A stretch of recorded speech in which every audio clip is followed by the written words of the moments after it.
नमस्कार शेतकरी मित्रांनो, गुंट्याला 1 टन शिमला आणि ती पण ऑनलाईन ट्रीटमेंटवरती कर्नाटकमध्ये. शेतकरी मित्रांनो, होय, आपण त्यांची मुलाखत घेणार आहोत. तुमचे नाव काय?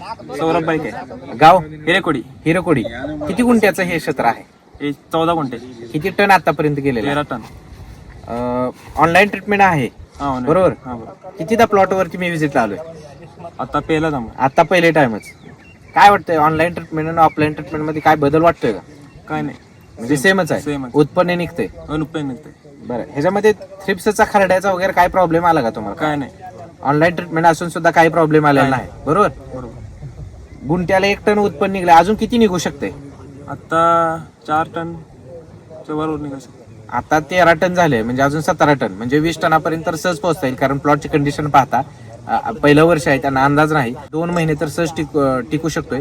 आणि 6 तोडे इथून पुढे अपेक्षित आहेत. 20 टनाच्या प्लस उत्पन्न यांना अपेक्षित आहे. आणि ते प्लॉटची कंडिशन बघता सहज शक्य आहे. ऑनलाईन ट्रीटमेंट प्लॉट असून सुद्धा शेतकरी मित्रांनो, अपेक्षा ठेवायची नाही की प्लॉटवरती यावं, व्हिजिटच करावं आणि मगच मला रिझल्ट येईल. शेतकरी मित्रांनो, ऑनलाईन ट्रीटमेंट असून सुद्धा 10-10 तोडे 15-15 तोडे करणारे कर्नाटकमधील शेतकरी आहेत. आणि महाराष्ट्रातील शेतकऱ्यांपेक्षा जास्त उत्पन्न घेऊन आर्थिकदृष्ट्या सक्षम होणारे शेतकरी आहेत. शेतकरी मित्रांनो, तुम्हालाही या प्रकारचं ट्रीटमेंट घ्यायचं आहे, ऑनलाईन ट्रीटमेंट घ्यायचं आहे, तर नक्की आमच्याशी संपर्क साधा आणि तुम्ही उत्पन्न मिळवून आर्थिकदृष्ट्या सक्षम व्हा. धन्यवाद.